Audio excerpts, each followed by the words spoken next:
नमस्कार दोस्तों, मैं स्मित मिश्रा स्वागत करता हूं एक बार फिर से आप सभी का एमजेटी एजुकेशन में। क्या उम्र रोकना पॉसिबल है? जी हाँ। आने वाले कुछ ही दिनों में, कुछ ही सालों में, कुछ ही महीनों में हो सकता है आपको ये प्रैक्टिकल होता हुआ नजर आने लगे कि अब इंसान अपनी उम्र रोकने में भी सक्षम हो जाए।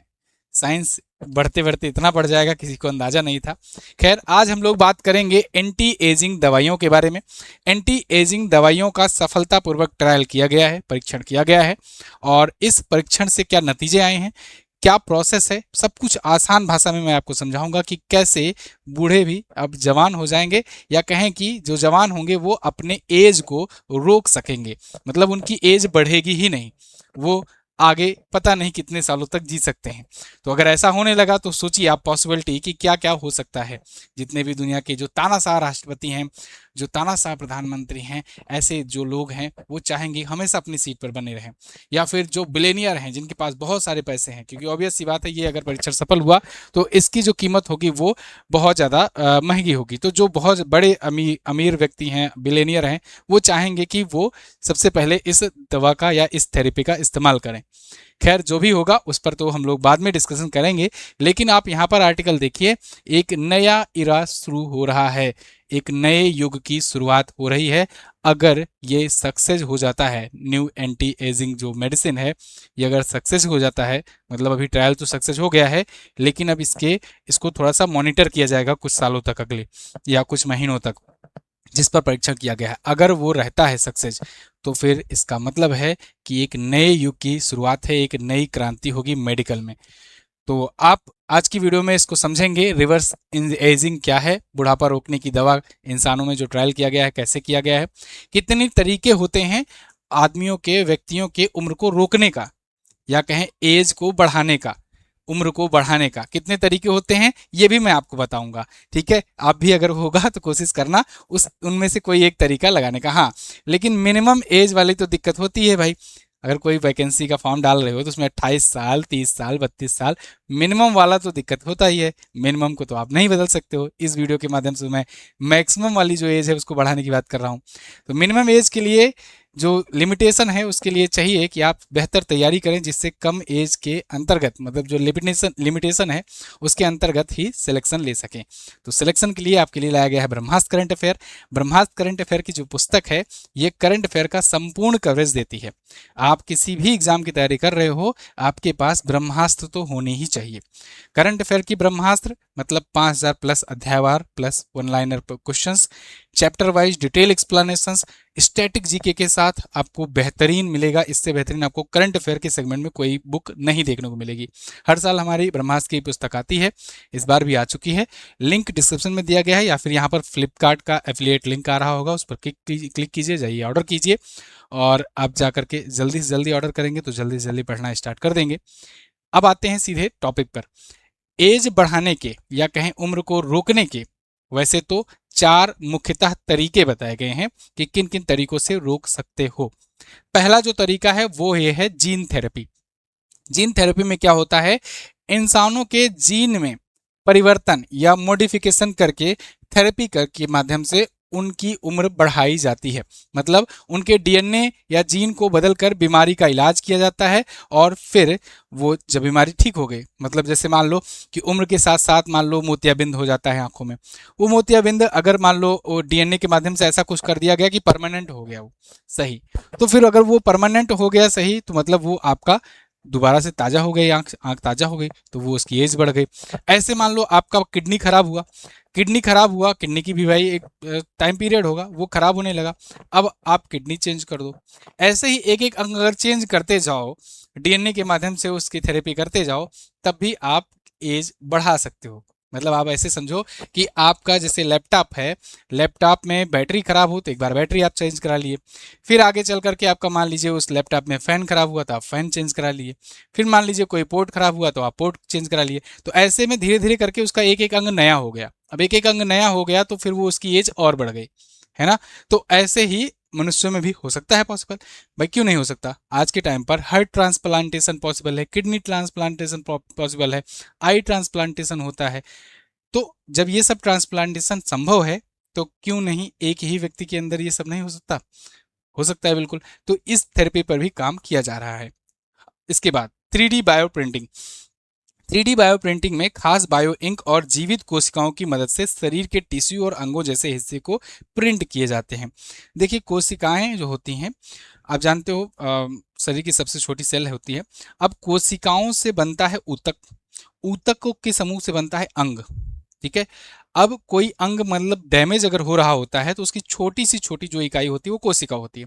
अगर उस कोशिका को ठीक करना शुरू किया जाए तो कोशिकाओं से उसके टिश्यूज बनने शुरू होंगे, और वो टिश्यूज ठीक हो जाएंगे तो वो बीमारी ठीक हो जाएगी और फिर वो अंग भी ठीक हो जाएगा। तो जो 3D बायो प्रिंटिंग टेक्नोलॉजी है, इससे बायो इंक के माध्यम से कुछ खास तरीके से सेल्स और टिश्यूज गिराए जाते हैं और फिर उनको मेंटेन किया जाता है। कैंसर जैसे इलाजों का भी पॉसिबल हो पाएगा इलाज, अगर ये सक्सेस होता है तो। क्योंकि कैंसर में क्या होता है, कोशिकाओं का अनियंत्रित रूप से अनकंट्रोलेबल तरीके से विकास होने लगता है। तो ऐसे में जब अनियंत्रित रूप से कोशिकाएं विकसित होने लगती हैं तो वही कैंसर होता है, सड़ने लगती हैं, ट्यूमर बन जाता है। तो उस चीज को ये ठीक किया जा सकेगा। ठीक है जी, चलिए। इसके बाद पेप्टाइड थेरेपी है। पेप्टाइड शरीर में बनने वाले जो छोटे प्रोटीन हैं जैसे कंपाउंड होते हैं, वो कोशिकाओं को खास काम करने के लिए सिग्नल देते हैं। अब पेप्टाइड थेरेपी में इन्हीं सिंथेटिक पेप्टाइड्स का इस्तेमाल किया जाता है और फिर उसमें परिवर्तन करने की कोशिश की जाती है। ये तीसरा तरीका है। चौथा है क्रायोथेरेपी। क्रायोथेरेपी में कुछ इस प्रकार से, जिससे जो आप हॉलीवुड की फिल्मों में वगैरह में देखे होंगे कि बहुत सारी जो डेड बॉडीज हैं वो एक जार में पड़ी हुई हैं, है ना। तो उस तरीके का क्रायोथेरेपी में शरीर को कुछ मिनट के लिए बेहद ठंडे तापमान में -100 डिग्री सेल्सियस में से लेकर -140 डिग्री सेल्सियस में रखा जाता है। इसे कोल्ड थेरेपी भी कहते हैं। और उसके बाद फिर उसमें देखा जाता है कि इसकी एज जो है, क्योंकि भाई वो चला गया फ्रीजर में। आप जैसे सब्जी है, आप सब्जी लेकर आए या फल लेकर के आए तो अमूमन आप ऐसे बाहर रख दोगे आज के टाइम पर, तो वो एक टाइम के बाद 12 घंटे 24 घंटे में खराब होने लगेगा। लेकिन वही आप फ्रीजर में डाल देते हो तो फिर उसका टाइम पीरियड बढ़ जाता है। ऐसे ही मनुष्यों को भी, अगर उसकी बॉडी को भी ये देखा जाता है कि अगर -140 डिग्री सेल्सियस तक डाला जाए तो वो कब तक रह सकता है। ये वहां से आया है। कई कई बार कुछ बॉडीज मिली हुई हैं, कुछ मृत लोगों की बॉडीज मिली हुई हैं बर्फ के अंदर। पहाड़ों पर जैसे बर्फबारी हुई, हिमस्खलन हुआ तो फिर दब जाते हैं लोग, मर जाते हैं। लेकिन पता चलता है 20 साल बाद, 30 साल बाद जब वहां से बॉडी मिलती है तो पता लगता है बॉडी एकदम बिल्कुल फ्रेश है अभी भी। तो वहां से ये देखा गया कि, और इस पर रिसर्च किया जा रहा है। तो ये 4 चीजें हैं। लेकिन आज जो हम लोग डिटेल में एक्सप्लेन करेंगे, डिटेल में बातचीत करेंगे, वो इस जीन थेरेपी की बात करेंगे, जिसके बारे में ये डॉक्टर साहिबा जो हैं ये बोल रही हैं। कुछ क्या बोल रही हैं? Our clinical studies have demonstrated that controlled OSK expression can reset epigenetic patterns। हमारा जो प्री क्लिनिकल, ध्यान रखना इस वर्ड को, एक प्री क्लिनिकल मतलब कि अभी अभी शुरुआत में है, अभी हम लोग पूरी तरीके से इसके लिए श्योर नहीं है, अभी शुरुआती चरण है, स्टडी है। और इसमें ये कहा जा रहा है कि ये डिमोन्स्ट्रेट करेगा, अगर मान लो ये सक्सेस हो जाता है तो जो एपिजेनेटिक पैटर्न्स है, जो भी लोगों की बढ़ने वाली, जो एज बढ़ने वाले जो पैटर्न्स होते हैं, उनको ये रीसेट कर सकेगा। मतलब पैटर्न जो बढ़ रहा होगा, एज बढ़ रही है, उसको फिर से रीसेट कर दिए तो वो रुक जाएगी एज। तो ये कर सकता है अगर इन्होंने कहा कि ये परीक्षण सफल हो जाता है तो। एक्चुअल में अभी क्या हुआ है कि अमेरिका के कुछ डॉक्टरों ने चूहों और बंदरों पर परीक्षण के बाद इंसानों में परीक्षण शुरू किया है। कैसा परीक्षण? इंसानों के आंखों में ग्लूकोमा से जो पीड़ित लोग थे उनमें ये इंजेक्शन दिया गया है। देखिए, ये इंजेक्शन काला मोतिया से पीड़ित, ग्लूकोमा से पीड़ित मरीज की एक आंख की पुतली में लगाया गया है। और इस ट्रायल का मुख्य उद्देश्य यह है कि उम्र बढ़ने के कारण जो कमजोर हो चुकी कोशिकाएं हैं उनको फिर से युवा करना और एक्टिव करना। जो कोशिकाएं, जो सेल्स जो हैं वो उम्र के साथ साथ पतली हो जाती, कमजोर हो जाती, नाजुक हो जाती हैं, उनको फिर से एक्टिवेट कर देगा और वो मजबूत हो जाएंगी। अगर वो मजबूत हो गए तो फिर वो ग्लूकोमा वाली रोग भी ठीक हो जाएगा। तो इसलिए अभी आंख में किया गया है और अगले 6 महीने तक वैज्ञानिक जो हैं इसके असर और साइड इफेक्ट्स की निगरानी करेंगे। मतलब ये इंजेक्शन की, जो इंजेक्शन बनाए हुए हैं, ये इंजेक्शन इससे पहले बंदरों को और जानवरों को, चूहों वगैरह को दिया गया है, उन पर ये सफल ट्रायल रहा है। इंसानों में अभी पहली बार दिया गया है। और शुरुआत कहाँ से की गई? आंख से। आंख से क्यों की गई? क्योंकि आंख जो है एक ऐसा अंग होता है जिसका कनेक्शन ना बस मूल चूल रूप से बस केवल यही मस्तिष्क तक ही रहता है, ले दे करके यहीं ऊपर ही सारा सिस्टम रहता है। मतलब अगर ये खराब भी हो जाता है तो बॉडी पार्ट्स को कोई दिक्कत नहीं आती है। है ना। तो और उसके बाद एक कोई बड़ा अंग है जिस पर ये किया जा सकता है परीक्षण, एक अच्छा मतलब स्टडी वाला मटेरियल मिल जाता है। वरना क्या करोगे, हाथ काटोगे या हाथ पकड़ोगे या फिर कोई अंग अंदर का कोई अंग किडनी वगैरह पकड़ोगे तो उससे पूरे बॉडी पर मतलब इफेक्ट देखने को मिलेगा। लेकिन आंख जो है इसका कनेक्शन कहीं और नहीं होता है, तो अगर साइड इफेक्ट भी होंगे तो बाहरी अंग है, कोई दिक्कत नहीं होगी। और वैसे भी अगर ग्लूकोमा से पीड़ित है, कोई आंख खराब ही हो रही थी तो उस पर ये परीक्षण किया गया, हो गया तो ठीक है। तो इसलिए ये एक सिंगल जीन थेरेपी इंजेक्शन यहाँ पर दिया गया है। अब इसमें मरीज को सबसे पहले तो ये दिया गया, फिर कुछ हफ्तों तक एंटीबायोटिक दवाएं भी दी जाएंगी और इसका एक स्पेशल कोर्स कराया जाएगा। ठीक है, एंटीबायोटिक दवा शरीर के भीतर जाकर उनका 3 इलाज करने वाले जीनों के लिए ऑन स्विच का काम करेंगी, जो कोशिकाओं को रीप्रोग्राम या कहें युवा करना शुरू करेंगी। तो चूहों और बंदरों में जो टेस्ट हुआ था वो उनकी रोशनी सक्सेसफुल तरीके से वापस आ गई। जो अंधे थे, जो बंदर, जो चूहे अंधे थे, वो दोबारा से अपनी रोशनी पा गए। अब इंसानों में ऐसा किया जा रहा है। अब इस थेरेपी के लिए इंसानों की आंख को चुना गया, मैंने बताया आपको, साइड इफेक्ट वगैरह पर नजर रखा जा सकेगा। अगर ये क्लिनिकल ट्रायल सफल रहा तो एजिंग थेरेपी में एक नया युग शुरू हो जाएगा। मतलब आप समझो, बिल्कुल भाग दौड़ मच जाएगी। जितने भी बिलेनियर मिलेनियर, जितने भी अमीर लोग हैं, हम लोगों के लिए तो है नहीं ना, है ना।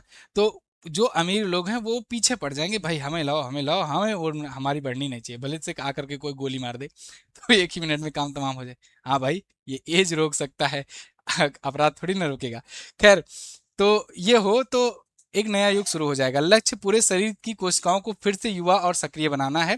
पहले शुरुआत आंख से किया गया है, फिर धीरे धीरे शरीर की अन्य कोशिकाओं का भी, उनको भी युवा बनाया जाएगा। वो जो कोशिकाएं, जो सेल्स कमजोर हो रही हैं, वो भी युवा हो सकेंगी। तो देखिए, ताकि उम्र बढ़ने के साथ डीएनए के काम करने के तरीके और उनके एक्सप्रेशन को और ज़्यादा सुधार किया जा सके। अब इसमें देखो, बड़े बड़े निवेशक पैसा भी लगाना शुरू कर दिए। मतलब ये छोटी मोटी बात नहीं, ऐसा नहीं है कि ये फर्जी वीडियो लेकर आ गए हैं। आप देखिए, अमेजन के जो संस्थापक हैं जेफ बेजोस, ओपन एआई के जो सीईओ हैं सैम अल्टमैन, ये सब समेत कई बड़े निवेशक इसमें पैसा लगाना शुरू कर दिए हैं। इस प्रोजेक्ट में साइंटिस्ट को फंड करना शुरू कर दिए हैं कि अगर वैक्सीन बनाओ, इंजेक्शन बनाओ या रिसर्च करो तो उसको खूब बढ़िया से करो, और आगे चल करके ये निवेश कर रहे हैं तो बेचेंगे भी भाई, ये है ना, अगर बन जाएगी वैक्सीन तो। एली लिली और मर्क जैसी दवा कंपनियां भी इस आइडिया में निवेश बढ़ा रही हैं, जो कि बहुत बड़ी दिग्गज फार्मा कंपनियां हैं। इंसानों पर ट्रायल से पहले ये रिसर्च चूहों बंदरों तक सीमित थी। अब पहली बार ऐसा हुआ है जब इंसानों तक ये किया गया है। अब ये तो अमेरिका की बात रही, रूस कहाँ शांत होने वाला है। रूस जब भी कोई खास करके बायोटेक्नोलॉजी में बात आती है तो उसमें ये सबसे आगे रहता है। आप देखो, पिछले 1-2 दशक में जो भी नई वैक्सीन आई है उसमें सबसे पहले, या पहले नहीं अगर हो पाया किसी कारण तो दूसरे नंबर पर रूस का स्थान तो रहता ही रहता है। कोविड-19 की जब वैक्सीन आई थी तो सबसे पहले स्पुतनिक 5 इसने लॉन्च कर दी थी, सबसे पहली वैक्सीन इसने लॉन्च की थी, रूस ने।